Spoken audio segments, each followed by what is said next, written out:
number 1. And in the top of the first, this is Travis Fryman. Off the wall in left, Troy O'Leary has some problems out there. Jim Thome and David Segui come in to score. Segui back from the bad back. 4-0 Cleveland. Runners on second and third. Einar Diaz to left. Scores 2 more. And the Indians at this point are up by the score of 6-0. Jimmy Williams. Orlando Arrojo gave up 7 earned runs. He got torched. Jimmy, I can't believe what I'm seeing. Bottom 3, Jason Beret to Trot Nixon. A swing and a drive up in here. His 11th of the year. 7-3. Still bottom 3 now, 7-4. So O'Leary, his 12th. He went 2 for 4, and just like that, a 3-run shot. We're all tied up at 7. Still in the third, base is now loaded. Justin Spire to Lou Merlone. Ball 4, the Red Sox walks him. I should say he walks Offerman. Merlone comes in to score. Sox up 8-7. Still 8-7, top 4. Segui to Nomar at short. That's a double play. Sox get out of the inning. Top 9, Indians threatening. They're down 1, 2-on-2 out for Roberto Alomar facing Derek Lowe. Bring him up and sit him down. Lowe is 38 save, and the Sox win a wild one. Down 7 zip after 1. They come back to beat Cleveland 9-8. Nomar 3 for 4. Steve Oliveros won the AL ERA title all the way back in 1994. Gets the win here. His first. Chuck Finley in a ball game, trying to win a ball game. Bottom 5, 2-1 Indians. Dante Bichette, and there's Robbie Alomar to Omar Vizquel. 4-6-3 double play. Highlight editor deems it worthy of a second look, and that is fantastic. Defense saves run. Alomar and Vizquel, they're magic. Top 6, 2-1 Tribe. Travis Fryman, 2 on and 2 out. 2 out knocks are the best kind, and they were just getting started. That one off Tim Wakefield. Alomar scores.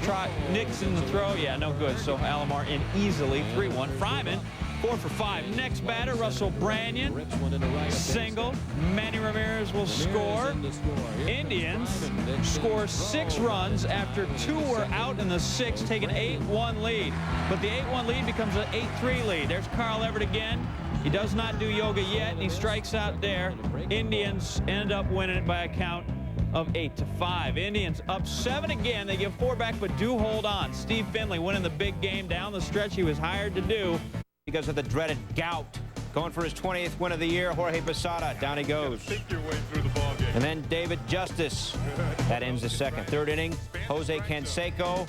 Wells was perfect through 4 1/3. Meanwhile, in the bottom of the third, it's El Duque. Alex Gonzalez down the left field line, base hit. Shannon Stewart comes in to score, and Toronto, with the first run of the game, they're up by the score of 1-0. Then later in the bottom of the 6th, still 1-zip Jays, Carlos Delgado. Way back in right, home run number 41 on the year for Delgado. It's 2-0 Toronto. And Glenn Allen Hill in left for the Yanks in this one. Could be an adventure. Tony Batista to deep left. In the air to deep left. Hill has done awfully well at the plate, but here in the field, I don't know if that was in the same time zone. Blue Jays would get a run on a sac fly. They're up 3-zip. Meanwhile, Wells gets Glenn Allen Hill swinging to end the game. His first career 20-win season. Gets the champagne shower afterwards, and the Jays win at 3-1. Wells' his 8th complete game of the year. That's as check out Mike Piazza not starting in this one. Dahl was starting, and Kingman was watching. Top of the second, no score. Bubba Trammell, Scott Rowland, nifty stop, and in time at first. That's an outstanding play. Top 7, Piazza into pinch hit. The bases are loaded. Piazza the home run on Wednesday against Atlanta. Looks like he's starting to snap out of it a bit. Base hit. Edgardo Alfonso comes home. Mets within 2 at 5-3. That's a score in the bottom of the 8th. 5-3 Phillies. Marlon Anderson swings, and watch Jay Payton efforting. Great catch. Top 9, Mets trying to come back. Jeff Brantley on the hill for Philly. It's Todd Zeile. He homered on Wednesday, and now he's homered on Thursday. 21st of the year, off the foul pole and fair. 5-4, Mets within 1. Still top 9, 2 outs. It's Robin Ventura. 2-2 pitch. the other way and deep. Lenny Harris comes in to score, and the Mets have come back to tie the game at 5. But the bottom of the ninth, the bases are loaded. 1, 2 others on for Pat Burrell. Off Rick White. And the Phillies win it by the final score of 6-5. Burrell now 8 for 11 in his career with 20 RBIs with the bases loaded. Incredible numbers. A no decision for Dahl, remains at 19 losses. Pitched well, giving up 1 run and 6 hits over 6 innings. As we have in the bottom of the 4th, Ellis Burks at the plate. Doesn't get a lot of pub, but he can do some things. 2-run home run, his 24th of the year, and the game is all tied up now at 4. Bottom 6. 6-5 Arizona. Doug Mirabelli is at the plate. Blooper to right. And it is fair by a hair. JT Snow comes in. We are all tied up at 6. Bottom 8, Mike Morgan, the ageless one on the hill. Runners at 2nd and 3rd, 1 out.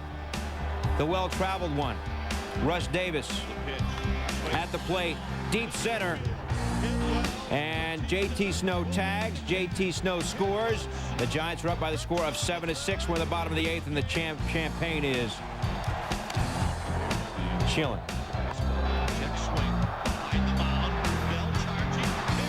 And now, runner is safe at first. And it's 8-6 in favor of San Francisco. The champagne is chilling again. And now we go to the 9th. Batista to right. Ellis Burks can't make the play. Run comes in to score, and we have a situation developing. It's a 1-run game. The tying run is on the bases in scoring position, but Rob Nen, the Jay Bell, 0 for 8 in his career against San Francisco, flies out to center. Ball game. Division title to the San Francisco Giants. Bonds is thrilled about that. Giants celebrate. Everybody thought it would be Arizona after they got Curt Schilling. It turns out to be the San Francisco Giants as they celebrate a division title. A wild one at Pac-Bell Park. Final score 8-7. Giants clinching their first division title since '97. Didn't mean to swing. Going to turn out okay because Hudson can't quite handle it. A-Rod will score. Man, M's go up 2-0. Look again, and that's one of them crazy, goofy balls that doesn't roll quite right. Hudson, he's not pleased about that. Next batter, Jay Buhner. Bone. Swing the bat. Little bingo there. That gets down. Old Root round in 2nd. Round in 3rd. Headed for home. He's a brown-eyed, handsome man. We're going to have ourselves play at the plate. And it is out. M's keep the lead, but just at 2. 2-1 now. Jamie Moyer. Bases are chucked, and he walks. Adam Payette. Jose Ortiz scores from 3rd. That's where you are when the bases are loaded. It's 2-2. Next batter, Matt Stairs. Coming through, drops one in front of Mike Cameron, the center fielder. He overruns it, so not only does Jason Giambi score, but so does Miguel Tejada. 4-2 A's. Bottom 7th, bases loaded. 5-2 A's. A-Rod swinging against Jim Messier. Next batter, full count to Edgar Martinez. Can he come through? And he too whiffs on a quality changeup from Messier. Ends the inning and ends the hope. A's still up 5-2, win it 5-2.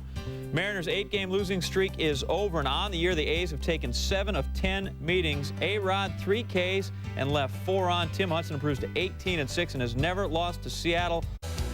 Herbert Perry stepping on 3rd, throwing a 2nd, double play. Top 5, it's Perry at the plate. Bases are loaded. There are 2 outs. Down the left field line, that drives in 2, and the White Sox cruise by the final score of 9-4. Closing in on the division title, White Sox have now won 9 out of 14. Perry drives in 3 runs. Soroka wins his 5th straight decision, goes 6 2/3, giving up 3 runs. He hasn't lost since August the 14th. Angels and the Royals, top of the 1st, Jeff Suppan facing Orlando Palmeiro. Ring them up, sit them down. In the bottom of the 3rd, Royals up 4-zip. But David McCarty, 2 on and 2 out. That's a base hit. Scores Jermaine Dye. The Royals are up 5-0. 4th RBI single for KC in that 3rd inning. Now Johnny Damon, bottom 8, drives in a run. Damon now has 84 RBIs as he ends up at 3rd base. Carlos Fabulous comes in to score, and the Royals go on to win 8-3. Suppan tossing a 6-hitter, his 7th career complete game.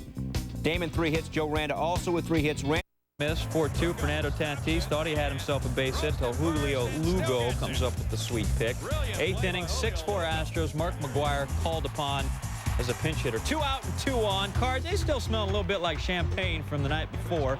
Mac getting all loose and things. Mark Valdez. Mac did not get all of that. Now 3 for 9 in the pinch hitter role. No home run. Astros win it 7-5. Astros win. Cards still had some fun. Jim Edmonds, one of 4 starters that didn't play. Eric Davis made out the Redbirds lineup, and he's... And Guerrero drills it 43rd on the year, breaking his own club record that he set last year. 5-1 in favor of Montreal. Bottom 6, bases loaded. Jose Vidro over the head of Preston Wilson. All 3 runs come in to score, and Montreal's up 8-1, and the Expos go on to win by the score of 10-3. Orlando Cabrera matched his career high with 5 RBIs for the winners. Florida manager John Bowles on Vladimir Guerrero. This is what Babe Ruth must have looked like. Pirates beer makers, we got pictures to prove it, and you know what? When Jeff D'Amico's not pitching, you got to pray to a higher source. Controversy in the 4th, bases loaded, nobody out. Mark Loretta grounds Pat Mears.